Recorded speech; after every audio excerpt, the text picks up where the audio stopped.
Shalom teman-teman, selamat malam. Tuhan Yesus memberkati kita semua.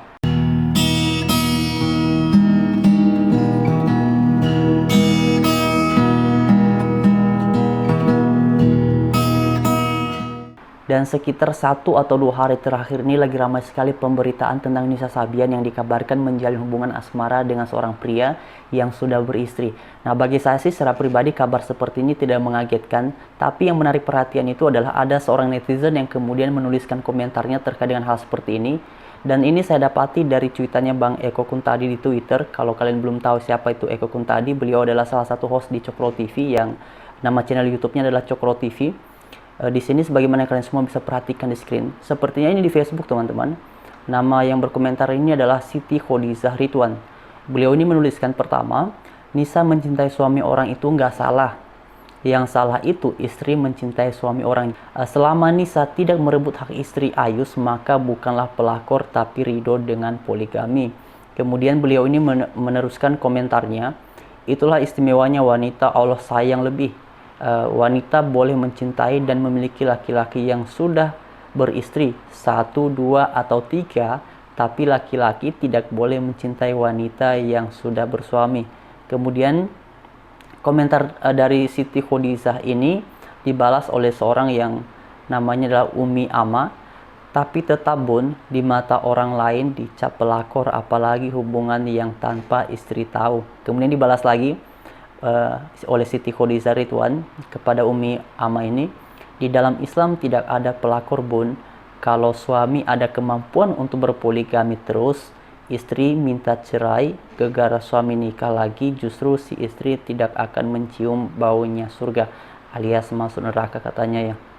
Nah, kemudian juga hal ini dikomentari oleh Bang Eko Kuntadi seperti yang saya sebutkan tadi. Beliau menuliskan kesimpulannya, Nisa masuk surga, istrinya Ayus masuk neraka.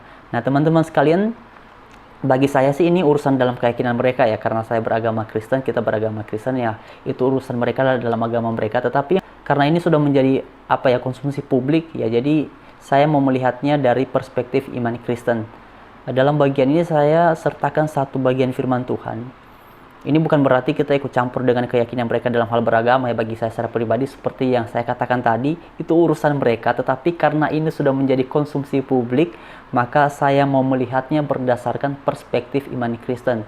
Saya sertakan satu bagian firman Tuhan di sini dalam kitab Kejadian pasal 2 ayat 23 sampai ke 24. Akhirnya teman-teman bersedia baca bagian ini bersama-sama dengan saya. Lalu berkatalah manusia itu, inilah dia, tulang dari tulangku dan daging dari dagingku. Ia akan dinamai perempuan sebab ia diambil dari laki-laki. Kemudian ayat 24, sebab itu seorang laki-laki akan meninggalkan ayahnya dan ibunya dan bersatu dengan istrinya, sehingga keduanya menjadi satu daging. Nah, teman-teman sekalian, dalam perspektif iman Kristen, apapun alasannya, sebenarnya sejak semula ketika Allah telah usai menciptakan manusia itu, Adam dan Hawa, maka pernikahan itu pun sampai sekarang ini, Adam adalah satu untuk Hawa dan sebaliknya, Hawa adalah satu untuk Adam. Tidak dikatakan di sini pun juga sangat jelas bahwa setiap orang, sebab itu seorang laki-laki akan meninggalkan ayahnya dan ibunya dan bersatu dengan istrinya, sehingga keduanya menjadi satu daging. Jadi yang disebut sebagai suami istri itu ya satu laki-laki, satu perempuan, bukan satu laki-laki, dua perempuan. Karena di dalam ayat ini sangat jelas bahwa sehingga keduanya menjadi satu daging. Jadi yang sejak semula berdasarkan keyakinan iman Kristen, sesuai dengan pernyataan Alkitab, suami istri itu ya satu suami, ya satu istri. Tidak boleh lebih daripada situ, karena sejak semula dikatakan keduanya, dua insan yang dipersatukan.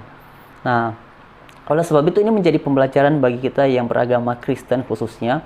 Ini saya ingatkan sekali lagi ya, jangan sampai ini dibawa ke dalam konteks agama mereka ya. Karena di bagian awal tadi kan kita membahas tentang Nisa Sabian, tetapi seperti yang saya bilang tadi, karena ini sudah menjadi konsumsi publik, maka saya mau melihatnya dari perspektif iman Kristen.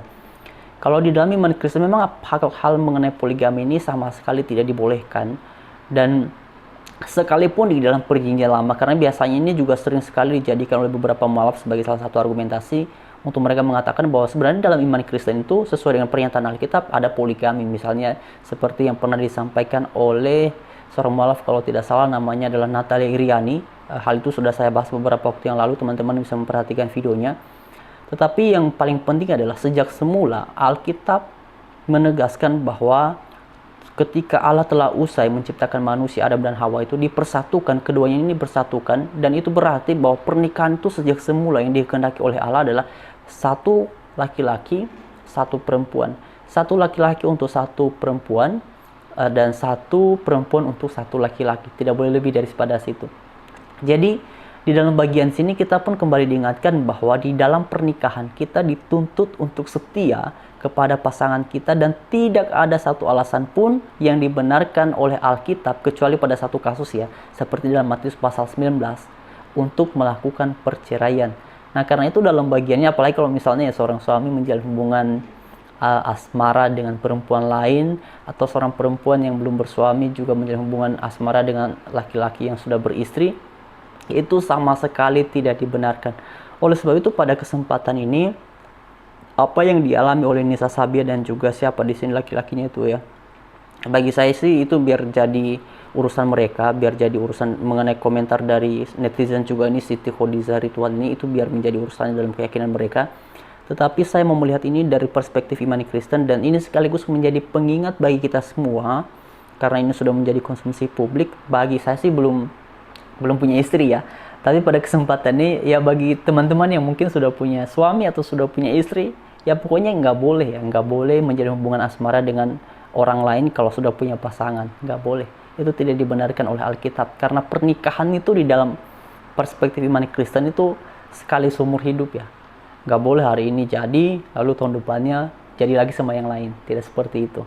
Nah, pertanyaannya sebenarnya mengapa Alkitab kemudian juga mencatat bahwa mulai dari misalnya di dalam kejadian pasal 12, atau sebenarnya di dalam pasal-pasal sebelum pasal 12 itu juga ada yang berpoligami, kalau tidak salah itu namanya Lamekh ya. Kalau tidak salah Lamekh, nanti saya akan coba cek lagi.